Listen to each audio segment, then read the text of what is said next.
다 함께 사도신경하심으로 2024년 2월 28일 수요일 온라인 아침 기도회 하나님께 올려드리겠습니다. 전능하사 천지를 만드신 하나님 아버지를 내가 믿사오며 그 외아들 우리 주 예수 그리스도를 믿사오니 이는 성령으로 잉태하사 동정녀 마리아에게 나시고 본디오 빌라도에게 고난을 받으사 십자가에 못 박혀 죽으시고 장사한 지 사흘 만에 죽은 자 가운데서 다시 살아나시며 하늘에 오르사 전능하신 하나님 우편에 앉아 계시다가 저리로서 산자와 죽은 자를 심판하러 오시리라. 성령을 믿사오며 거룩한 공예와 성도가 서로 교통하는 것과 죄를 사하여 주시는 것과 몸이 다시 사는 것과 영원히 사는 것을 믿사옵나이다. 아멘. 찬송가 287장 찬송하시겠습니다.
하나님 아버지 감사합니다. 오늘도 또 새로운 수요일 하루를 허락하시고 오늘 하루도 주님께서 말씀을 통해서 하늘의 은혜로 저희들의 삶에 채워주시고 믿음으로 승리의 삶을 살게 하시려고 하나님 이 시간에도 불러주심을 감사드립니다. 주님 부르심에 오늘도 어김없이 순종함으로 나와 주님께서 베푸시는 말씀을 받고 하루를 시작하길 원합니다. 오늘도 주님이 주시는 말씀을 통해서 주님께서 저희들을 어떤 삶으로 오늘 하루도 인도하시는지 바르게 알게 하시고 또 순종케 하여 주셔서 하나님 오늘도 주님과만 동행함으로 말미암아 어떤 환경 속에서도 흔들리지 아니하고 믿음으로 나아감으로 주님이 예비하신 승리의 축복을 누리며 하나님께 영광 돌리는 하루가 되게 하여 주옵소서. 감사드리오며 우리 주 예수 그리스도의 이름으로 기도드리옵나이다. 아멘. 자, 이 시간에 하나님이 주시는 말씀은 마가복음 2장 1절부터 12절까지 말씀 보겠습니다. 자, 화면을 보시면서 마가복음 2장 1절부터 우리 함께 합독하시겠습니다. 수일 후에 예수께서 다시 가버나움에 들어가시니 집에 계시다는 소문이 들린지라. 많은 사람이 모여서 문 앞까지도 들어설 자리가 없게 되었는데 예수께서 그들에게 도를 말씀하시더니 사람들이 한 중풍병자를 4사람에게 메워가지고 예수께로 올세. 무리들 때문에 예수께 데려갈 수 없으므로 그 계신 곳에 지붕을 뜯어 구멍을 내고 중풍병자가 누운 상을 달아내리니 예수께서 그들의 믿음을 보시고 중풍병자에게 이르시되 작은 자야 내 죄 사함을 받았느니라 하시니 어떤 서기관들이 거기 앉아서 마음에 생각하기를 이 사람이 어찌 이렇게 말하는가 신성모독이로다. 오직 하나님 한 분 외에는 누가 능히 죄를 사하겠느냐. 그들의 속으로 이렇게 생각하는 줄을 예수께서 곧 중심에 아시고 이르시되 어찌하여 이것을 마음에 생각하느냐. 중풍병자에게 내 죄 사함을 받았느니라 하는 말과 일어나 내 상을 가지고 걸어가라 하는 말 중에서 어느 것이 쉽겠느냐. 그러나 인자가 내가 땅에서 죄를 사하는 권세가 있는 줄을 너희로 알게 하려 하노라 하시고 중풍병자에게 말씀하시되 내가 내게 이르노니 일어나 내 상을 가지고 집으로 가라 하시니 그가 일어나 곧 상을 가지고 모든 사람 앞에서 나가거늘 그들이 다 놀라 하나님께 영광을 돌리며 이르되 우리가 이런 일을 도무지 보지 못하였다 하더라. 아멘. 여러분, 예수님이 이 땅에 오셔서 하신 세 가지 일이 있습니다. 어떤 일이었습니까? 치유하시고 전파하시고 가르치는 일이었습니다. 그런데 병을 치유하실 때 사람들이 고칠 수 없다고 생각하는 질병들을 고쳐주십니다. 어떤 열악한 환경 가운데 있어도 예수님께 나아오면 회복의 은혜가 있음을 보여주신 겁니다. 어제 우리가 읽은 본문 1장 40절부터 보면 예수님께서는 나병 환자를 고쳐주셨습니다. 여러분, 당시 나병은 사람들에게 하나님으로부터 저주를 받은 질병이라고 역임을 받았던 그런 병이었습니다. 그래서 나병에 걸린 사람은 사람들이 자기에게 가까이 오지 못하도록 나는 부정한 사람입니다 라고 3번이나 외쳐야 했습니다. 그리고 성 밖으로 추방당해서 나병 환자들이 거주지에서 비참하게 살아야 했습니다. 자, 그런데 1장 40절 말씀을 보니까 한 나병 환자가 예수님께 와서 무릎을 꿇고 간구합니다. 원하시면 저를 깨끗하게 하실 수 있나이다 라고 합니다. 여러분, 보통 사람이라면 이 나병 환자가 자기에게 왔을 때 물러가라고 외쳤을 겁니다. 왜냐하면 율법에 부정한 자로 규정된 나병 환자와 접촉하게 되면 자기 자신도 부정한 자가 되기 때문이었습니다. 그런데 41절 말씀 보니까 예수님은 그를 불쌍히 여기십니다. 그리고 손을 대시면서 내가 원하노니 깨끗함을 받으라 라고 말씀을 선포해 주십니다. 여러분, 당시 예수님께서 이 나병 환자를 고쳐주실 때 회당에 있던 귀신 들린 자를 고쳐주셨던 것처럼 열병에 걸려 누워있던 시몬의 장모를 고쳐주셨던 것처럼 말씀만 선포하심으로 고쳐주실 수도 있었습니다. 그러나 예수님은 그렇게 하지 않으셨습니다. 친히 손을 대시면서 말씀을 선포하시고 나병을 깨끗하게 고쳐주신 겁니다. 여러분, 예수님이 이렇게 하신 이유가 뭘까요? 일반 사람들은 죄인이기 때문에 나병 환자를 가까이 하면 부정한 자가 되었습니다. 그러나 예수님은 나병 환자에게 손을 대시면서 말씀으로 고쳐주심으로 말미암아 부정한 죄와는 관계가 없는 분이 바로 예수님이심을 보여주신 겁니다. 또한 2장 1절부터 보니까 예수님께서 다시 가버나움 지역으로 가십니다. 많은 사람들에게 예수님이 가버나움에 오셨다는 소문이 났습니다. 2절에 보면 굉장히 많은 사람들이 예수님께 몰려들었습니다. 이때 예수님을 찾아온 사람이 있었는데요. 3절에 보니까 누가 찾아왔습니까?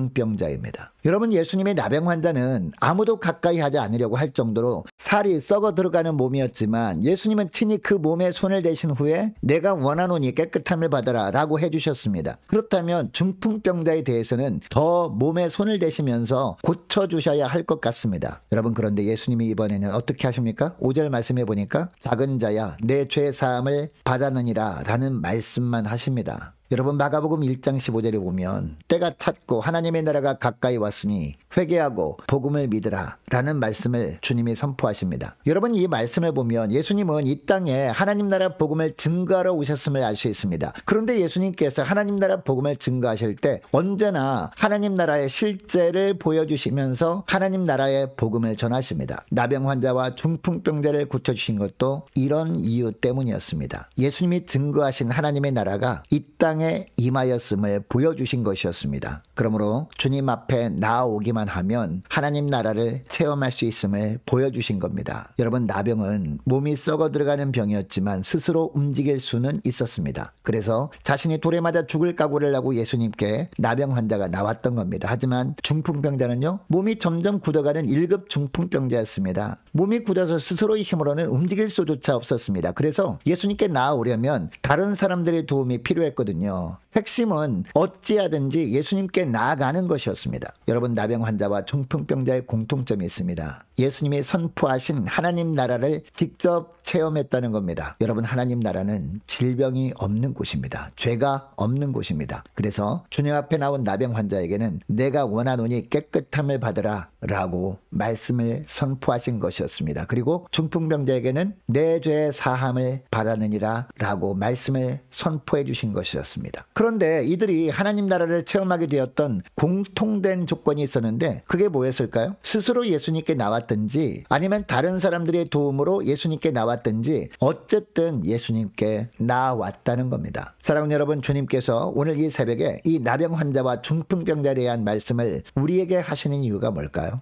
다양한 핑계를 대면서 주님께 나아오는 것을 게을리하기 때문 아닐까요?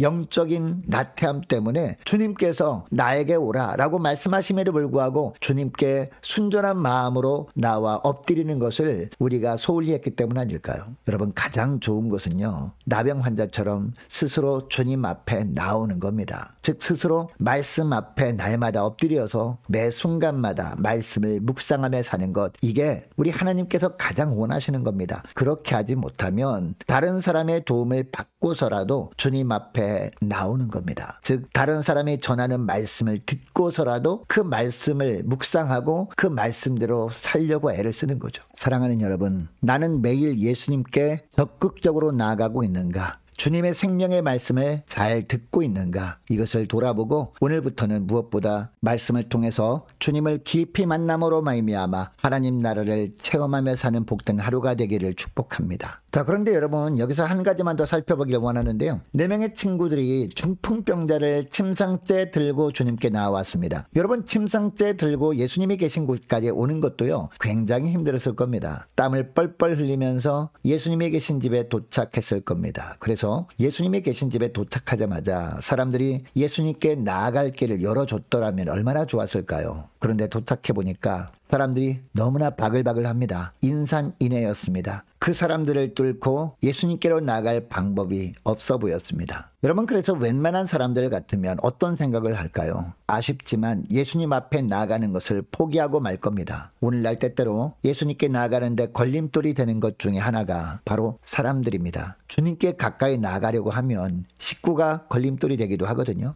아니면 자녀나 친구가 걸림돌이 되기도 합니다. 직장 동료가 걸림돌이 되기도 합니다. 이런 경우 많은 사람들이 어떻게 합니까? 주님을 만나는 것을 우선하지 않습니다. 보이지 않는 주님을 만나는 것은 다음에 해도 되지만 보이는 사람들의 마음을 사는 것은 때를 놓치면 안 된다고 생각을 해버립니다. 그래서 주님께 나아가는 길에 놓여진 걸림돌을 뛰어넘지 못하는 경우가 많습니다. 여러분, 그런데 오늘 본문에 나오는 중풍병자와 내 친구는 어떻게 합니까? 사람들이 걸림돌이 되어도 포기하지 않습니다. 지붕을 뚫고 침상째 그 중풍병자를 예수님 앞으로 내립니다. 그래서 예수님 앞에 나아가게 합니다. 걸림돌이 있었지만 낙심하지 않고 끝까지 주님을 만난 겁니다. 그리고 예수님은 소란을 일으킨 그들을 꾸짖기는커녕 뭐라고 하십니까? 그들의 믿음을 보시고 들것에 내려온 중풍병자를 향해서 작은 자야 내 죄의 사함을 받았느니라 라고 말씀해 주십니다. 예수님은 죄사함의 권세를 가지신 하나님이심을 이렇게 친히 보여주신 겁니다.